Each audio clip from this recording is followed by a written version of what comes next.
우리 오늘 헤리티지 말씀 6번째 말씀입니다.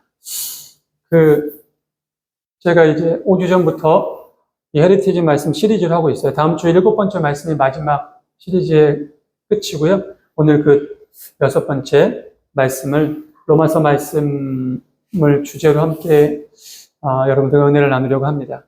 사실 우리가 오늘 함께 나눈 이 로마서 말씀은 바울 사도의 신학의 중심이자 로마서 전체, 로마서뿐만 아니라 어떻게 보면 지금 이 시대 현대 기독교의 뿌리, 근간이 되는 말씀이기도 합니다.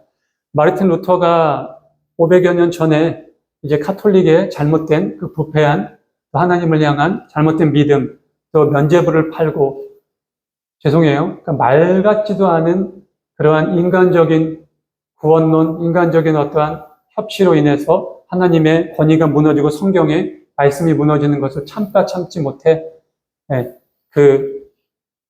자신의 사제로서의 모든 것을 뿌리치고 나와서 선포를 했죠. 95개조 반박문을 들면서 하나님의 말씀으로 돌아가야 된다, 믿음으로 돌아가야 된다. 바로 그것의 중심에 된 말씀이 바로 이 로마서 서문, 우리가 오늘 함께 나눈 로마서 1장 16절, 17절 말씀입니다.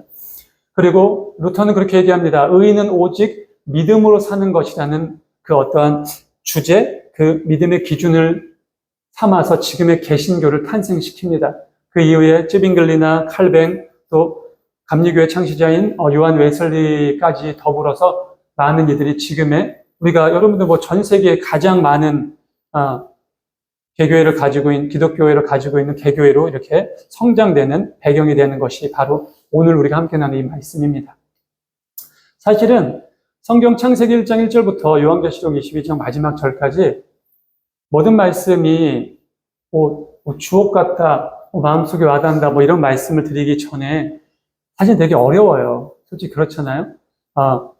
우리가 창세기 중간부터 말라기까지는 이스라엘의 역사죠. 이스라엘 역사를 통틀어서 선민을 선택하셨고 하나님께서 이스라엘 백성을 선택하셔가지고 어떠한 역사를 일으키셨는지 조금 우화 같은 이야기들도 있고 좀 신화 같은 이야기 같기도 하고, 하지만 믿음 있는 우리들은 그것이 단순히 신화고 어떠한 사기적인 이야기가 아니라 실제 일어났었던 이스라엘 백성 안에서 역사하시는 하나님의 말씀으로 믿습니다. 그렇기 때문에 우리가 오늘 이 자리에 나와 있는 거죠. 우리가 그런 믿음이 없고 그런 것을 그냥 허무맹랑한 걸로 생각한다면 여러분들이 지금 이 자리에 나와 있을 필요가 없어요. 이 환각 같은 시간대에 그냥 집에서 더 주무셔도 되고, 그렇죠? 요즘 조금 시들해졌지만 한참 캠핑이 유행할 땐 금요일 날 좀 일찍 퇴근해서 캠핑으로 떠나서 일요일 날 저녁에 오고 완전히 무너진 어떤 그런 삶을 살았죠. 근데 무너지지도 않았죠. 세상 사람들의 기준은 그런 거니까. 근데 하나님을 믿는 우리들에겐 기준이 정해져야 된다는 건데 바로 그 기준이 오늘 우리가 함께 나눈 로마서 1장의 이 말씀입니다. 일단 다시 한번 좀 살펴보기로 하고요. 이번 주는 좀 어떻게들 지내셨습니까? 가끔 늘 반복되는 일상인데 좀 개운한 한 주가 있기도 하고 이상하게 좀 피곤한 한 주가 있기도 합니다. 물론 몸이 좀 아프거나 감기가 걸렸거나 또는 주중에 급체를 하거나 저는 좀 가끔 위경련이 좀 나거든요. 그런 것이 있으면 한 주가 좀 힘들기도 하지만 그러지 않았는데도 일상적인 삶이 좀 피곤하고 뭔가 좀 이렇게 무기력하고 좀 희망이 좀 없는 듯하고 하는 그런 경우들이 있습니다. 우리가 인생을 살다 보면 어떤 큰 사건을 맞이한 어떤 그런 거를 떠나서라도 우리 일상이 그래요. 이번 주도 똑같이 학원 일 처리하고 일상적으로 예배 준비하고 금요일 날 같은 경우도 이제 예배 함께 인도 나누고 그랬는데 이상하게 이번 주에 조금 여러 가지가 무기력하고 좀 몸에 힘도 없고 그러다 보니까 약간 감기 기운이 들어왔어요. 저희 회원 중에 드럼 치시는 분이 계신데 이분이 감기를 많이 걸리셨으면 좀 마스크 좀 쓰고 오시지. 저는 몰랐잖아요, 그거를. 우리 드럼 셋이 되게 조그만 아시잖아요. 드럼 룸이 되게 작아요. 한 평도 안 돼요. 한 반평 되나? 한 평, 반평? 그 정도 되는데 거기 이제 밀폐돼서 제가 레슨을 하니까 한 10분, 15분. 근데 처음 레슨하는데 갑자기 이분이 폭풍 기침을 하시는 거예요. 폭풍 기침을. 한 20초를. 그럼 어떻게 그러다 내가 나가? 그럴 수도 없잖아요. 그러니까 그 상태에서 좀 옮은 것 같아요. 미리 알았으면 절에도 마스크 쓰고 들어갔을 텐데, 그래서 그때 좀 옮아서 약간, 조금 감기병이 있다 보니까 그런 부분도 있었던 것 같고, 또 어저께 아까도 잠시 교회 소식 시간대 말씀드렸지만, 저녁에 요즘에 제가 아내하고 디톡스를 좀 해요.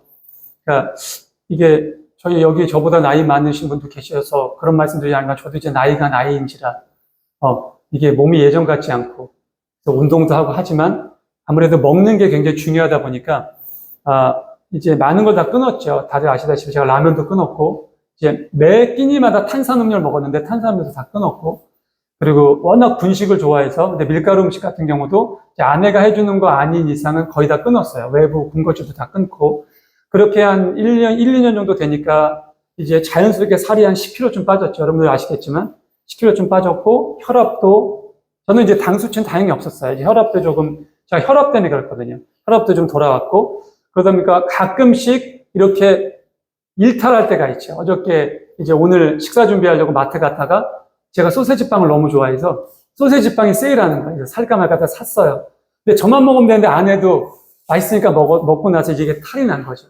밤새 긁고 간지럽고. 근데 이게 어느 부분이 간지러운 게 아니야. 안이 간지러운 거니까 답이 안 나오는 거야. 너무 힘들어서. 그러면서 아침에도 다시 먹지 맙시다.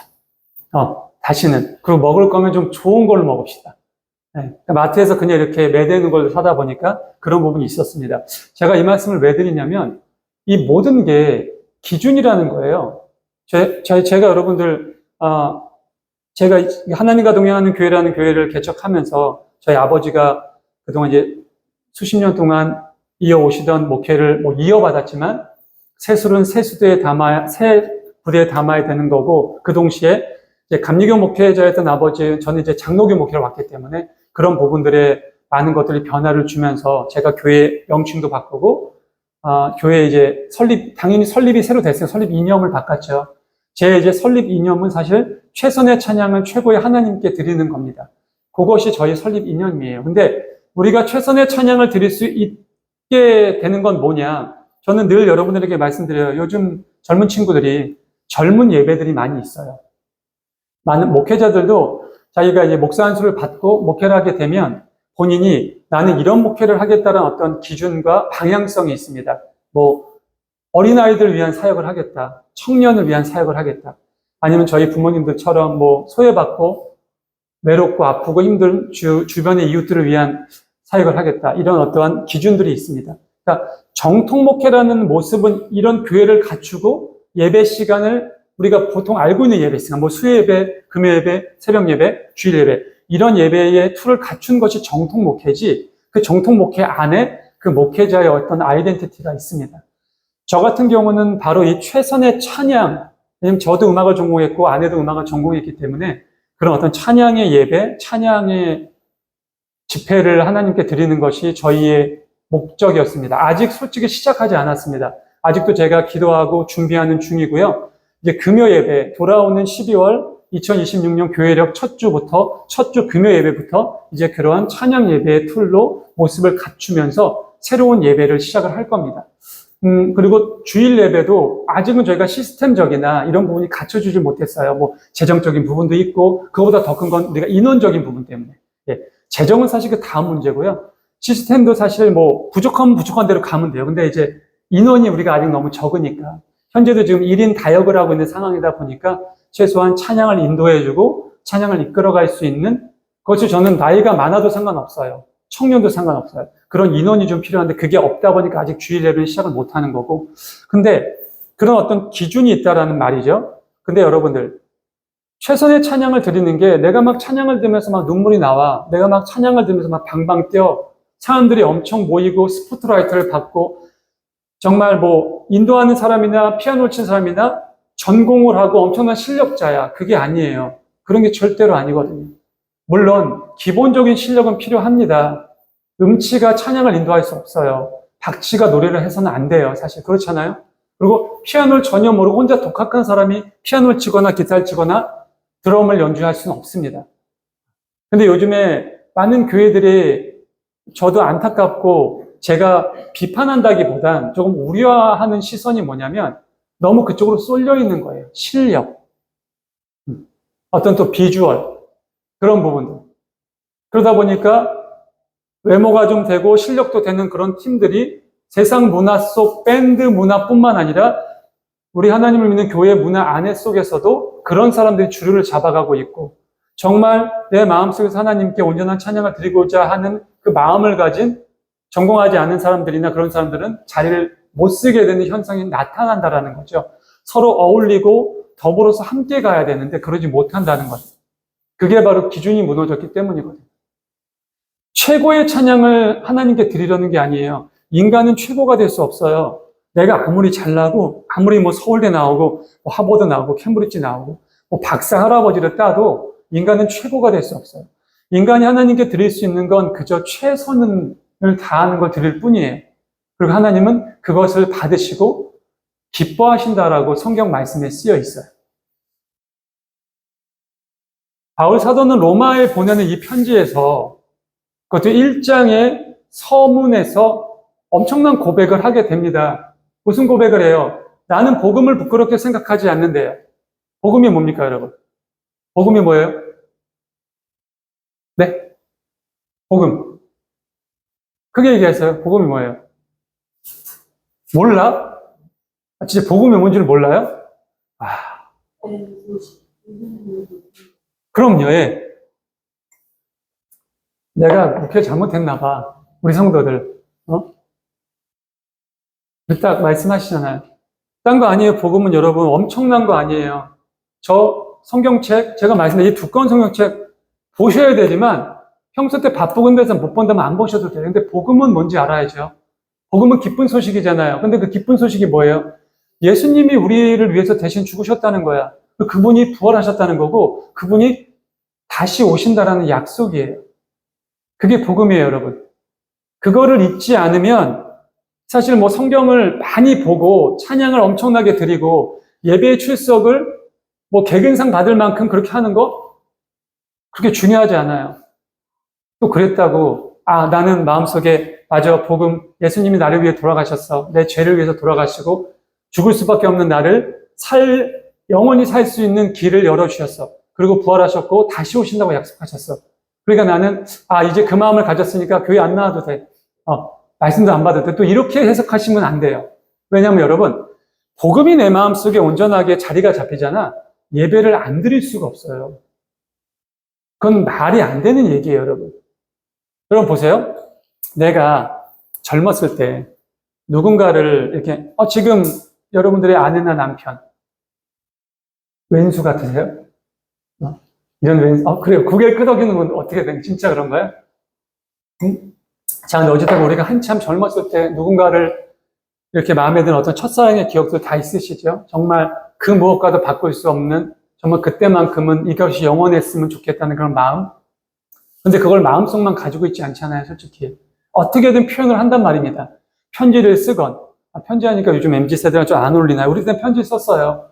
우리 때는 뭐, 지금처럼 스마트폰이 있지도 않았고. 혹시 삐삐 알아요, 삐삐?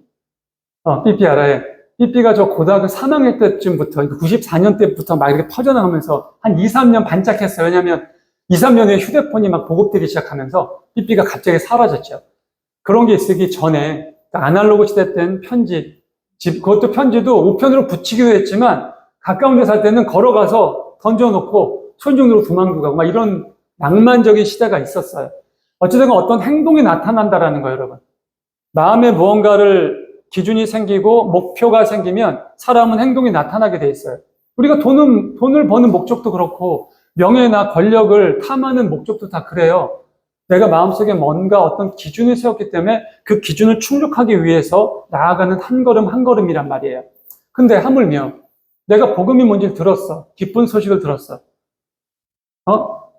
예수라는 유대 그 사람이 2000여 년 전 유대 땅에 태어났는데 그가 육신으로 오신 하나님이야. 그분의 업적을 딱 보니까 3년밖에 꼴랑 3년 정도 나타났어. 갑자기 30살에 딱 나타나셔가지고 제자들을 모으시고 이적을 베푸시고 3년 만에 고난받고 돌아가셨단 말이야. 근데 그분이 사망 권세를 다 이기시고 돌아가신 거지. 신학적으로. 그래서 영원히 죽을 수밖에 없는 우리가 영원히 살 수 있는 삶의 길을 열어놓으셨단 말이에요. Only Jesus, 오직 예수라는 이름 하나만으로. 그게 복음이라는 거예요. 그렇구나. 내가 죽을 수밖에 없는데, 죽는다는 건 우리 육신이 죽는다는 게 아니라 내 영이. 영원히 죽으면 차라리 상관없죠. 영원히 지옥불, 그 불지옥에 떨어져서 영원히 고통받는 그 어마어마한 그것을 피할 수 있는, 아니 피하는 것 정도가 아니야. 하나님과 함께 아담과 하와가 죄 짓기 전에 그 안락한 낙원 에덴이라는 곳을 다시 우리에게 선물로 주시는 그런 엄청난 기쁜 소식을 전해 들었다는 거예요. 그렇게 되면 어떻게 가만히 있을 수 있어요, 여러분? 당연히. 그러면 우리는 어떻게 해야 돼? 뭘 해야 돼, 그분께? 우리가 어떻게 해야 이걸 이어갈 수 있고 계속 끝까지 지켜나갈 수 있어? 예배, 찬양, 말씀, 기도 이런 것들을 배우게 되는 거란 말이에요. 무슨 말씀인지 이해되세요? 근데 문제는 루터도 그랬고 많은 종교 개혁자들이나 신학자들이 그랬듯이 이것이 조직화되고 인간 세계의 어떠한 메커니즘이 잡히게 되면 타락하게 돼요. 무조건 그래요. 인간이 하나님의 참 뜻과 기준을 잊어버리게 되면 타락하게 된다는 말입니다. 자, 이 복음은 유대 사람을 비롯해서 그리스 사람에게 이르기까지, 여기서 그리스 사람에 이르기까지는 단순하게 그냥 유태인, 그리스만 뜻한 게 아니라 온 인류를 뜻하는 포괄적인 의미예요. 자신의 유대 사람을 포함해서 온 인류 많은 사람에 이르기까지 뭐라고요, 여러분? 그분을 믿는 사람을 구원하는 하나님의 능력이라는 거예요. 사랑하는 성도 여러분, 우리는 우리의 능력으로, 우리의 어떠한 힘으로, 돈으로 구원 못 받아요. 명확하게 여기 나와 있는 거예요. 근데 타락한 카톨릭이 구원받을 수 있다고 면죄부를 팔았어요. 돈을 받고. 카톨릭은 지금도 그 짓거리를 하고 있어요. 그래서 전 여러분들에게 말씀드리잖아. 로만 카톨릭엔 구원이 없어요, 여러분. 소위 말해서 여러분 성당. 이런 말씀드려서 카톨릭은 우리 모든 기독교를 지칭하는 겁니다. 앞에 로마가 붙어야 돼요. 성당은. 우리가 소위 말하는 성당은 정말 죄송하고 안타깝지만 구원이 없습니다. 그렇게 경건하고 신부님들, 또 수녀님들, 또 많은 그곳에 다니고 있는 성도들, 그게 진리인 양. 왜 그럴까요? 여러분, 왜 성당을 다닐까요? 제가 전에도 말씀드렸죠. 왜 교회가 아니라 성당일까? 성당은 술, 담배를 해도 되거든. 물론 교회도 술, 담배 해도 돼요, 여러분. 술, 담배가 죄는 아니야. 술이나 담배를 한다고 해서 지옥에 가는 게 아니에요. 근데 성당은 신부님이 미사 드리고 나서 뒷뜰에 가서 담배 피세요.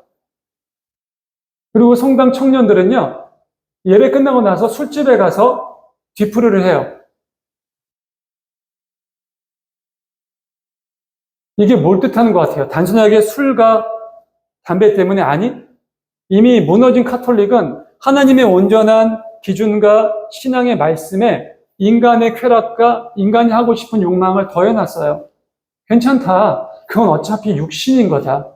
너의 영혼은 이미 구원받았기 때문에 육신은 뭘 해도 상관없다. 요 기준으로 태어난 이단이 뭐예요, 여러분? 구원파잖아요, 구원파. 지금 박진영이가 열심히 전도하고 있는 구원파. 박진영이가 유병원이 사위잖아요.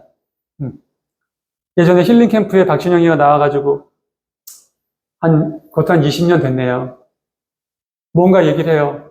박진영이가 모든 걸 다 잃었대요. 이미 박진영이가 자기 나이 30살 때 너무나 많은 부와 명예를 이루는 거야. 그러다 보니까 인생이 허무하더래요. 이 똑똑한 애들이 그런 게 있어요. 인생이 허무하더래. 그래서 자기가 종교를 파기 시작했대. 법화경을 다 읽었고 이슬람 경전 꾸란도 다 읽었는데 얘 연대 나왔잖아, 얘가. 연세대학교는 이제 체포를 들이니까 그때 당시 들었었던 성경을 마지막으로 보게 됐는데 성경이 진리라는 것을 믿게 됐대. 근데 뭐 어떻게 되냐? 이걸로 믿겠는데 이게 안 되는 거야. 지식적으로, 머리적으로는 알겠는데 믿어지지 않는데. 그래서 그 얘기를 실제로 힐링 캠프에서 했어요.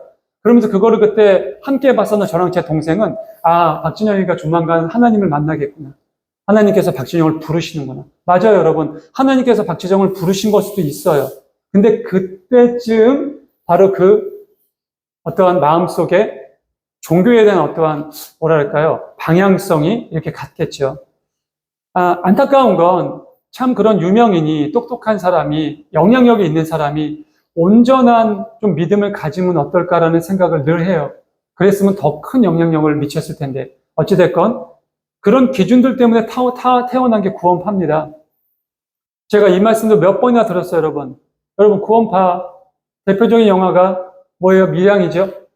밀양에서 극중에 전도연이 역할을 한 그 전도연의 아들을 살인자가 죽여요. 그리고 그 살인자가 감옥에 갇혀서 사형 선고를 받습니다. 전도연이가 너무너무 힘들어요. 내 아들이 그렇게 죽었다는 것 때문에 힘들고 어려운데 주변에서 권유를 받습니다. 한번 신앙을 가져보라. 그래서 교회를 가지요. 교회 가서 기도를 하고 눈물로 기도하고 용서해야 된다는 것, 원수까지 사랑해야 된다는 것을 듣고 그래 내가 가서 용서해 주자. 내가 가서 그 사람을 그래서 내가 마음이 편해지자. 면회를 갑니다.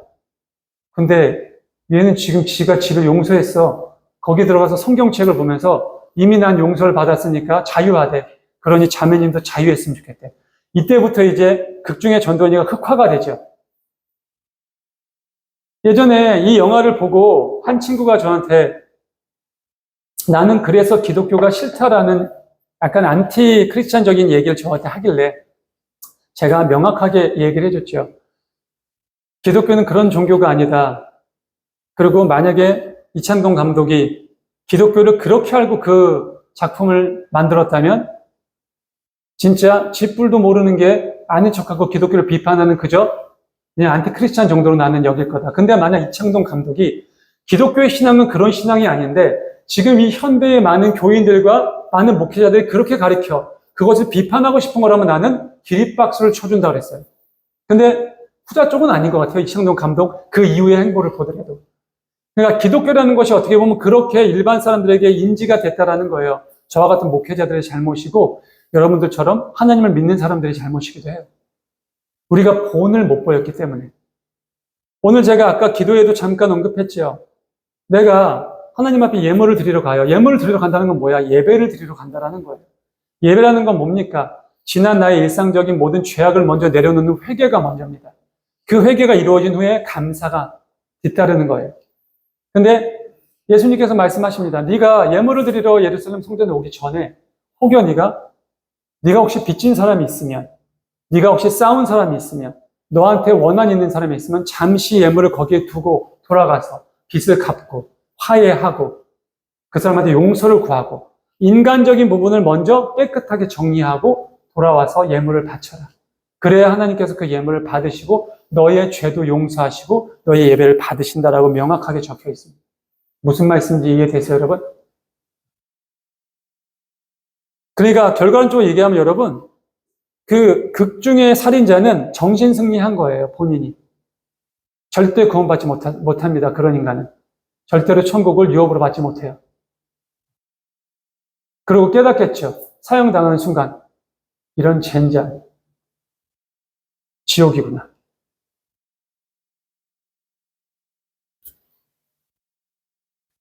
루터는 그 얘기를 한 거예요. 너희들 왜 이렇게 가르치냐? 내 형제 자매, 나와 함께 열심히 신학을 공부하고 함께 지금 이런 온전한 하나님의 법도를 유지해온 나의 선배들, 나의 아버지들, 내 동기들, 후배들 너희들 왜 이래? 왜 돈에 다 무너졌어? 면죄부를 준대, 여러분, 면죄부를. 네가 지금 막 살아왔지만 네가 여기서 살인을 했어. 그때 다 면면이 나오거든요. 살인을 하면 얼마, 도둑질을 하면 얼마, 이게 다 적혀져 있어요. 그럼 그게 사해진다라는 거야. 그리고 내 아버지가, 내 어머니가 하나님을 믿지 않고 죽었어. 그럼 당연히 지옥이죠. 음부에 가 계시겠죠. 근데 여기서 자녀들이 헌금을 엄청나게 많이 하면은 그분이 천국으로 옮겨진다라는 말 같지도 않은, 그거 지금도 있어요, 카톨릭에. 그러니까 여러분들 상식적으로 생각해 보세요. 그럼 카톨릭 가고 싶지 않아? 솔직히? 내가 그냥 막 살아도 되잖아요, 막 살아도. 인생 막 살아도 되잖아. 교회 안 나가도 돼요. 대신 돈은 좀 모아놔야겠지. 카톨릭 이론대로라면. 내 자녀한테, 아들아, 아빠는 개판 5분 전으로 살다 가거든? 내 인생을 제대로 즐겼단다. 요 정도 갖다 주면은 내가 면제된단다, 카톨릭에서. 빨리 해라, 빨리. 단 1초도 그 음부에 있고 싶지 않으니까. 그럼 얼마나 좋을까요, 여러분? 저도 그런 생각해요. 그게 맞다면 얼마나 좋을까요? 얼마나 감사할까요? 근데 그게 아니거든. 너무나 안타깝게도 그게 아니거든요. 자, 하나님의 의가 복음 속에 나타난다라는 거예요. 뭐가? 구원을 주관할 수 있는 분은 오직 하나님, 그분이 가지고 계신 능력이에요. 근데 그분의 의가 복음 속에 나타난대요. 그 복음을 깨닫고 그 복음을 마음속에 새기고 그 복음대로 행동하지 못하면은 하나님의 의가 우리를 통해서 나타날 수가 없다라는 얘기예요. 그럼 그게 뭐야? 그러한 결과가 나타나는 거예요. 저거 교회 다닌다는 게 왜 저래? 하여튼 믿는 것들이 더하네. 들어보셨죠, 여러분? 저도 사실 그거 들어봤거든요. 제가 들은 게 아니라 그런 말을 하는 거 많이 들어봤어요. 안타깝죠? 참 딱하죠. 내가 그래도 교회를 다니고 하나님을 믿고 말씀을 본다면 내 삶이 180도 바뀌지 못하더라도 내 주변의 사람들에게 최소한 본이 돼야 되는데 하나님을 믿고 내가 집사고 권사고 장로고 목회자의 아들이라는 것이 오픈된 상황이야. 근데 나로 인해 가지고 나의 언행 심사를 인해 가지고 우리 하나님의 성호가 망령되의 일컬음을 받게 되면 그건 죄거든요. 그걸 모르는 거죠. 루터는 바로 그 얘기를 한 거고 바울 역시 그 말씀을 지금 하고 계신 겁니다. 자, 이것은 성경에 기록된 바예요, 여러분. 의인은 뭘로 산다고요? 믿음으로 말미암아 산다고. 예수님께서 제자들에게 그런 말씀을 하시잖아요. 너희도 구원받고 싶니? 너희들 하나님의 나라를 유업으로 받으려면 지금 바리새인, 사두개파, 율법학자들의 의보다 너희의 의가 더 뛰어나야 돼. 사랑하는 성도 여러분, 저주받았던 그 인생들, 예수님을 십자가에 못 박은 그 인생들, 사두개인, 율법학자, 바리새인들의 의가 어땠는지 아세요? 어마무시했어요, 어마어마했습니다. 근데 그 의보다 더 의로워야 된다는 거예요. 그래야지 하나님의 나라를 유업으로 받을 수 있다는 겁니다. 그럼 도대체 누가 하나님의 나라를 갈 수 있겠어요? 못 가요, 여러분. 지금 온 인류 80억 인구 한 명도 하나님 나라 갈 수 없어요. 뭐 엄청나 유명한 목사님? 네? 정말 자신의 전 재산을 힘들고 어려운 사람한테 나눠주고 희생하고 살고 있는 어떤 성도들 못 간다니까? 그 말로는 절대 못 가요. 근데 그렇다면 우리는 어떻게 구원받을 수 있을까, 그럼 여러분? 그러니까 말씀드렸잖아. 인간의 어떤 노력과 인간의 기준으로는 구원 못 받아요. 절대로. 구원을 결정하실 수 있는 분, 구원을 우리에게 선물로 주셨다고 했잖아요. 은혜예요, 은혜. 오직 은혜예요. 그분이 은혜를 주시지 않으면 우리 구원받을 수가 없고요. 그분이 우리에게 은혜를 주지 않으면 우리는 한순간도 마음의 평안을 누릴 수가 없어요.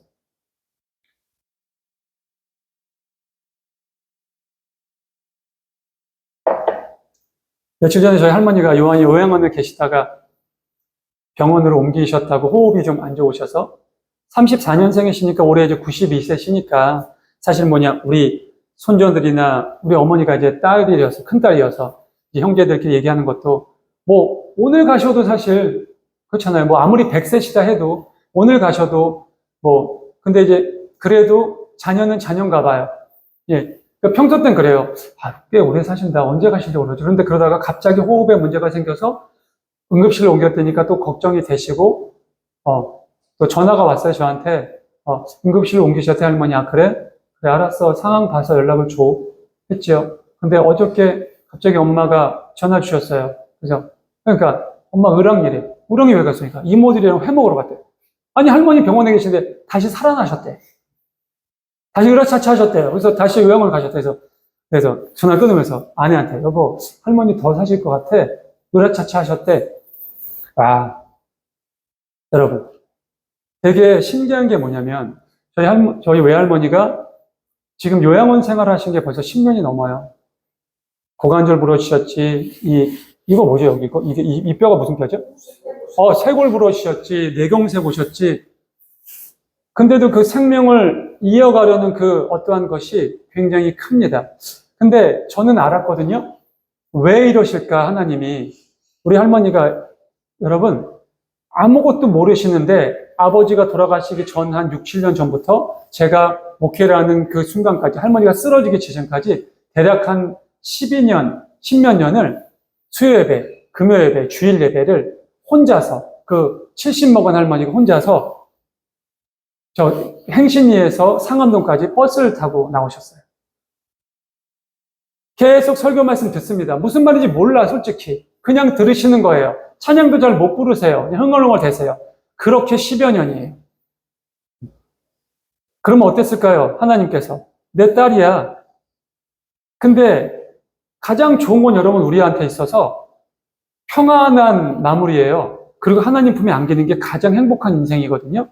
할머니가 뇌경색 치매, 그 약간의 치매가 오시면서 요양병원에 들어가신 게 80대 초반이셨어. 그럼 사실 그때쯤 가셔도 돼.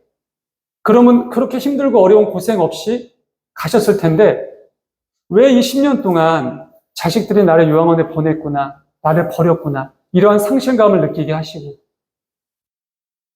그 힘들고 어려운 질고를 지게 하셨을까? 처음엔 되게 그게 의문점이었어요. 근데 결과를 알게 됐죠. 뭐예요, 여러분? 뭘까요? 우리 할머니 그대로 돌아가셨으면 구원 못 받으셔. 하나님은 구원하시기 위해서 노력하시는 거거든요. 하나님이 여러분 아무것도 안 하시는 것 같아요. 안 그래요? 하나님은 24시간 단 1초도 주무시지 않으시고 우리를 위해서 계속해서 열심을 내신다니까. 왜? 우리 한 사람을 구원하기 위해서. 네가 지금 죽음의 길로 가는 것을 어떻게 해서 막으시기 위해서. 네가 12년, 15년 동안 교회에 나왔지만 그저 빈 껍데기로 나왔어. 말씀이 안 들어갔어. 내가 널 사랑한다. 너 나한테 와야지. 응? 근데 그 마음속에 뭘 주신 거야? 너 근데 아직까지도 네 아들을 의지하면 어떡하냐? 네 딸들을 의지하면 어떡하냐? 너 아직도 못 깨닫겠니? 나를 의지하라는 것? 나만을 섬기라는 것? 네가 힘들고 어렵고 고통스러울 때 돈이 너한테 힘이 되어주지 않아. 권력과 명예가 너한테 힘이 되어주지 않는다니까? 네 자식들이, 네 부모들이, 네 친구들이 너를 얼마만큼 끌어줄 수 있을 것 같아. 너와 나만이 알고 있는 그 어떠한 은밀한 사건과 상황 속에서도 나는 언제나 너와 함께 있었다는 것을 왜 아직도 인정하지 않니? 하나님은 우리 할머니한테 그걸 계속 주제시키신 거예요. 너무 신기한 게 2달 전쯤에 엄마가 할머니가 좀 안 좋으신 것 같아 하면서 요양원을 오라고 기도 좀 해달라고 해서 제가 갔어요. 갔는데 제가 그때 할머니를 한 8, 9개월 만에 뵙는 거거든요. 얼굴이 바뀌셨어. 정말 얼굴이 환해지셨고요.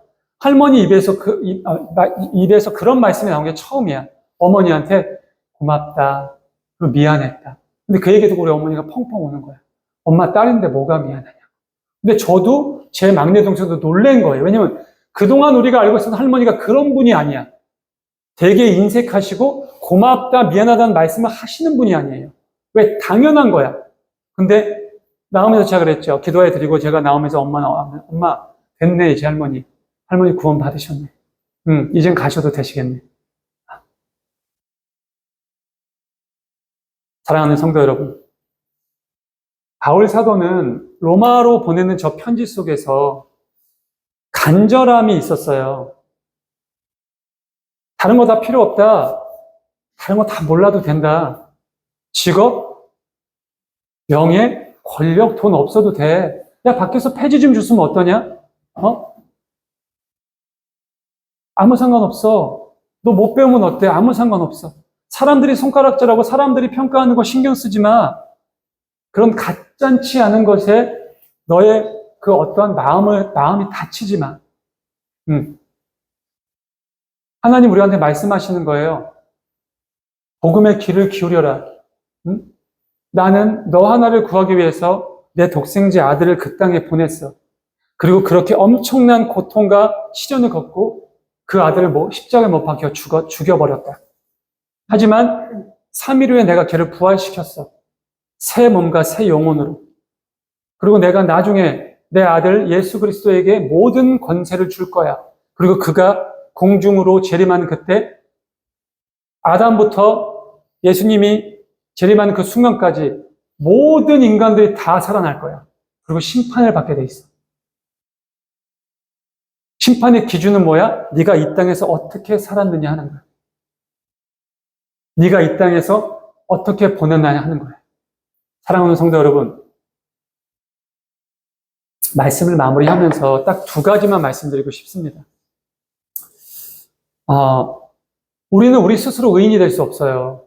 절대로 의인이 될 수 없습니다. 우리는 언제나 죄인입니다. 근데 여전히 나는 죄인이 아닌데, 나는 죄 짓지 않았는데, 사랑하는 성도 여러분, 죄와 허물을 분간하셔야 돼요. 내 부모를 공경하지 않는 것, 살인하는 것, 도둑질하는 것, 남에게 거짓 증언하는 것, 남의 것을 탐하는 것, 욕심, 이게 허물이에요, 여러분. 죄는 뭐예요? 안식일을 거룩히 지키지 않는 것, 주님의 이름을 망령되이 일컫는 것, 주님의 다른 신을 섬기는 것, 우상을 만들어서 거기에 절하고 거기에 쫓겨다니는 것. 제가 금요일날 중독에 대해서 말씀드렸죠? 중독. 여러분, 중독이 우상이에요. 아침에 일어나자마자 바로 핸드폰으로 가는 것, 유튜브 짧은 거, 중독이에요. 그게 우상이라니까? 여러분 혹시 아침에 일어나자마자 기도부터 하시는 분 계세요? 안 하시잖아. 그게 안 되는 거야. 내가 만약에 하나님께 중독돼 있잖아? 일어나면 기도부터 하게 돼 있어요. 잠들기 전에 기도부터 하게 돼 있다니까? 말씀 보지 말라고 해도 보게 돼 있어요. 저 같은 경우도 제가 이제 앱에다가 갓피플 앱을 깔아놓고 말씀이 자동으로 뜨게 해놨거든요. 매일매일 그날의 말씀이 뜹니다. 왜? 그렇게라도 보려고. 저도 주의 종이지만, 단에 서 있지만, 저도 제 옛 모습이 있기 때문에 정말 날라리 같았고, 목사의 아들답지 못했고, 그런 모습이 계속 올라와요. 순간 잠깐만 방심해도 올라옵니다. 그 옛사람으로 돌아가려던 그 죄의 본성이 있기 때문에. 그래서 그런 걸 제 나름대로 누르고 그런 부분들을 이겨내려고 이렇게 인위적으로라도 말씀이 뜨면 오늘 말씀 떴구나 보고 습관적이지만 그렇게 합니다. 의인이 될 수 없어요. 근데 우리가 믿음을 지키고 그 복음을 마음에 새기면 하나님이 우리를 의인 만들어 주신다는 거예요. 뭘로? 그분의 능력으로 우리에게 은혜를 베푸신다는 거예요. 그거밖에 우리가 구원받을 수 있는 방법이 없어요. 아무리 헌금 많이 하고 아무리 많은 교회를 짓고 아무리 많은 사람을 전도해도 구원을 결정짓는 건 오직 하나님의 능력이라니까요. 그럼 나머지 뭐예요? 상. 얘기하잖아. 하늘의 상이 크다고. 네가 내 이름으로 모욕을 받고 네가 내 이름으로 핍박을 받고 네가 내 이름 때문에 고난을 받으면 기뻐해라. 하늘의 상이 크다. 그래서 가끔 궁금합니다. 하늘의 상이 뭘까? 근데 전 그래요, 여러분. 저는 어떤 생각을 하냐면 하늘나라 가서 새하늘과 새 땅에 살 때 여러분 저는 지금 이 시대와 그렇게 크게 다르지 않을 거라 생각해요. 새로운 육신을 주신다고 했거든요. 근데 어떤 육신이야? 시공간을 초월하고 늙지 않는 육신이에요.